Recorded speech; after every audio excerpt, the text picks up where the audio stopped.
আসসালামু আলাইকুম। Channel I কৃষি সংবাদে আমন্ত্রণ জানাচ্ছি আমি প্রিয়াঙ্কা। এখনকার সংবাদ আয়োজন একই সঙ্গে চ্যানেল আইয়ের ইউটিউব চ্যানেলে এবং চ্যানেল আইয়ের ওটিটি প্ল্যাটফর্ম আই স্ক্রিনে লাইভ স্ট্রিম হচ্ছে। যাচ্ছে বিস্তারিত সংবাদে। নিরাপদ মাছে ভরবো দেশ, গড়ব স্মার্ট বাংলাদেশ। এই প্রতিপাদ্য নিয়ে সারা দেশে শুরু হয়েছে জাতীয় মৎস্য সপ্তাহ 2024। এই উপলক্ষে দেশের সব জেলায় শোভাযাত্রা, মাছের পোনা অবমুক্ত আলোচনা সভার আয়োজন করা হয়। সপ্তাহব্যাপী নানান কর্মসূচি চলবে 5 আগস্ট পর্যন্ত। বিস্তারিত জানাচ্ছেন মইনুল হাসান। কুমিল্লায় জেলা প্রশাসন ও মৎস্য অধিদপ্তরের আয়োজনে র্যালিটি শুরু হয়ে বিভিন্ন সড়ক প্রদক্ষিণ করে। পরে জেলা প্রশাসনের কার্যালয়ে আলোচনা সভা অনুষ্ঠানে 3 জন মৎস্য চাষীকে পুরস্কার দেওয়া হয়। খুলনায় শহীদ হার্দিক পার্কের পুকুরে মাছের পোনা অবমুক্ত করেন সিটি মেয়র তালুকদার আব্দুল খালেক। আমাদের সেই সম্মানীয় জেলা পটুয়াখালীতে কাপজাতীয় মাছের মিশ্র চাষ ও আইর মাছের চাষের সাফল্য স্বীকৃতি হিসেবে জেলার দশমিয়া উপজেলার দলিল উদ্দিন ও মাজেদা মৎস্য খামারের মালিক মোহাম্মদ জামাল হোসেনকে সম্মাননা দেওয়া হয়। চাঁপাইনবাবগঞ্জে জাতীয় মৎস্য সপ্তাহ উপলক্ষে সকালে সদর উপজেলা পরিষদ চত্বরের পুকুরে মাছের পোনা অবমুক্ত করা হয়।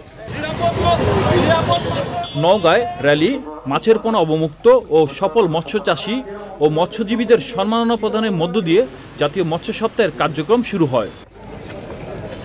নেত্রকোনা জেলায় 3 জন সেরা মাছ চাষীকে পুরস্কার প্রদান করা হয়েছে। টাঙ্গাইলের বাসাইলে র্যালি, মাছের পোনা অবমুক্ত ও আলোচনা সভা হয়েছে। Monul Hasan, channel I.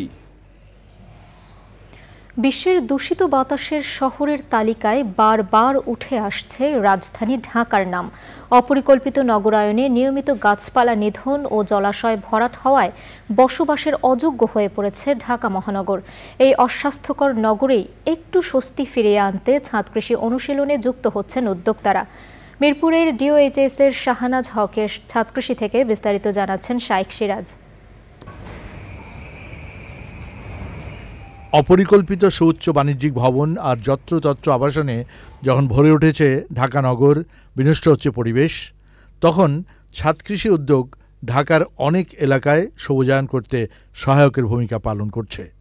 ঢাকার মিরপুর ডিওএইচএসে মিসেস শাহনাজ হকের উদ্যোগটি তেমনই একটি।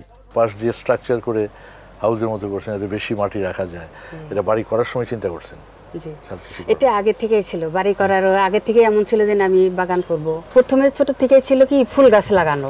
ফ্যামিলি এরা কৃষকের ছিল কাজ। আমাদের সবারই তো এক সময় তো কৃষক ছিল। তিনি 16 বছরের চর্চায় রকমারি ফল ফসল আর সবজির প্রাচুর্যে ভরে তুলেছেন ভবনের উপরিভাগ।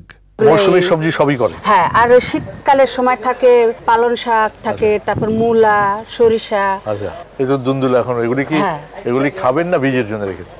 না, এগুলো আজকে বিকেলে কাইটে সব বিলাই দিয়ে দেব। আপনার এটা কি 12 মাসি আম? হ্যাঁ, এটা 12 মাসি আম। আম কিনতে হয় আপনার বছরে? না। জালি তো এটা বীজের জন্য? না, বীজের জন্য না। এইবার কটা জালি পেয়েছেন? আসলে হিসেব নাই, 200-250 মতন হবে। আয়োজনটি এখন এই পরিবারের অবসর সময়ের এক নিবিড় কর্মক্ষেত্র। ঢাকা শহর তো একটা কংক্রিটের জঞ্জাল।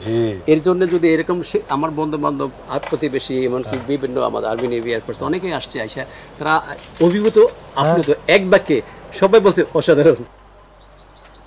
নিরাপদ সবজি চাহিদা পূরণের এক উৎস হতে পারে ছাদ কৃষি। তেমনি একটি নজির গড়েছেন নিজস্ব আঙিনায় শাক, সবজি, ফলমূল উৎপাদন করে এই ছাদটি ভরপুর করেছেন, যেটি অন্যের জন্য হতে পারে নবীকরণীয়। বিশেষ করে জলবায়ু পরিবর্তনের এই সময়ে এটি খুবই প্রয়োজন। ঢাকার মিরপুরের শাহনাজ হকের ছাদ কৃষি থেকে শাইখ সিরাজ, চ্যানেল আই। এ নিয়ে বিস্তারিত প্রতিবেদন দেখবেন আগামীকাল বেলা 3:05 হৃদয়ে মাটি ও মানুষের ডাক অনুষ্ঠানে।